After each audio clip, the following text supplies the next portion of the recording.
Welcome to Coach Eichner's Math. Today we're going to be talking about parallel lines and transversals and the algebra that goes with them. Through our parallel lines investigations, we've learned when parallel lines are cut by a transversal, which ones are congruent.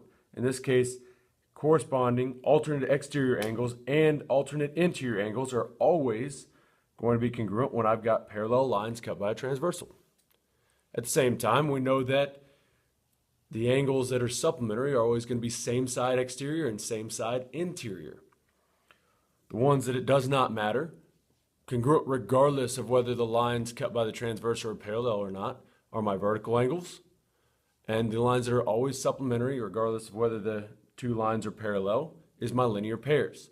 Please look down at example 1 now and work on identifying, tell me what type of angle it is, and whether or not it is congruent or supplementary. Please pause the video and take a minute to try this.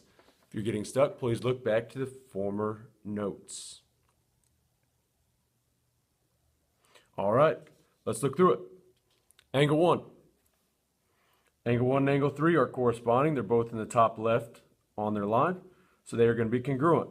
Alternate interior angles for 3 and 6. They're on opposite sides of my transversal, and they are on the inside of my parallel line, so they are congruent. 4 and 5 are again opposite sides of my transversal, so they're alternate. They're on the outside, which makes them exterior. Those are going to be congruent as well. Same side interior. 2 and 3 are on the same side, and they are on the inside, so same side interior.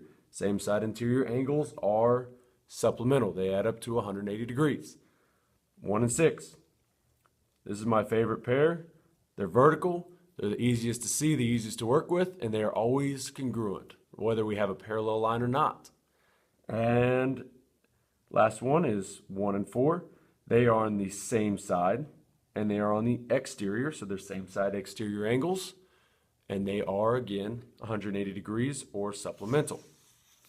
So, let's look on and look at example number 2.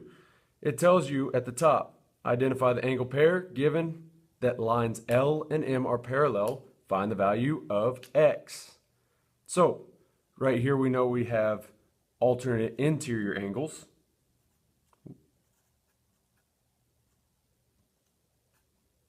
And I'm going to abbreviate alternate interior angles for the sake of you not having to watch me write. Please make sure that you're writing it out. And I know that alternate interior angles are congruent. So I'm going to say 2x minus 10 equals 3x minus 40 because they are congruent angles. So as I'm going through here, I'm going to subtract 2x from both sides. I'm going to add 40 to both sides. So I'd say 30 equals x. There we go. Let's look down at example number 3. We have same side interior angles. Again, please write that out. I'm going to abbreviate it for benefit of time. Same side interior angles. We know we're going to be supplementary. Anything that is supplementary, we're going to add together, and it is going to equal 180 degrees. So we'll say 5x minus 32 plus x plus 8, which is 6x minus 24 equals 180, or 6x equals 204. Do a little math here.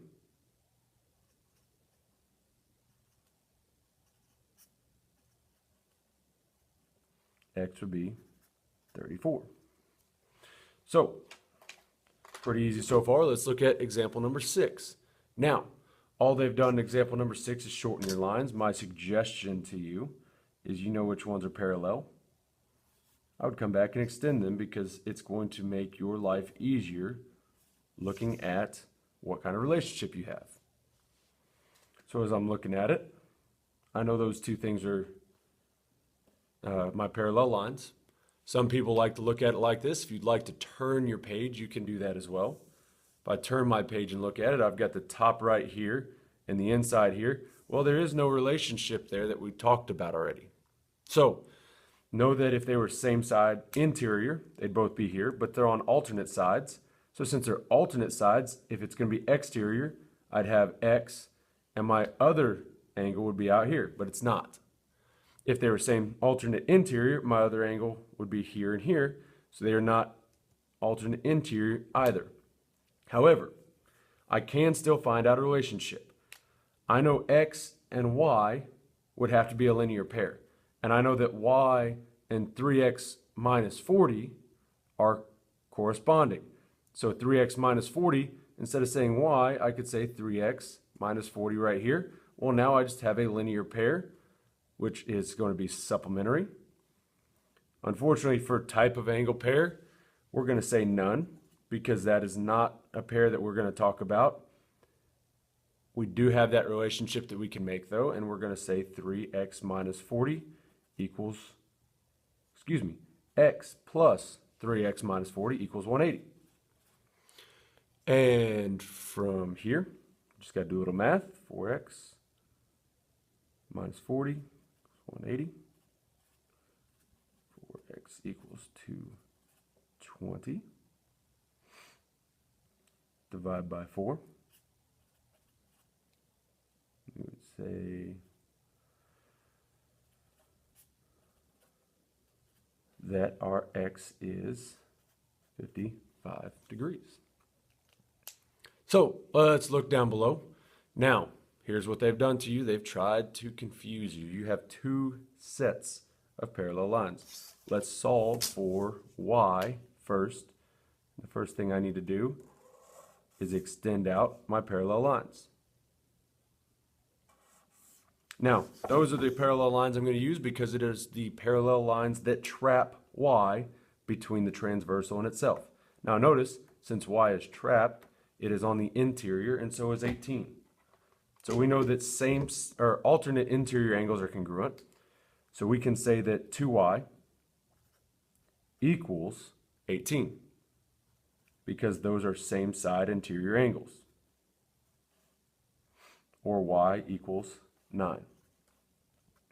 So now looking at the other problem here, I'm going to have to use the other set of parallel lines in order to trap x between a line and a transversal. So now I'm going to do this in a different color for you.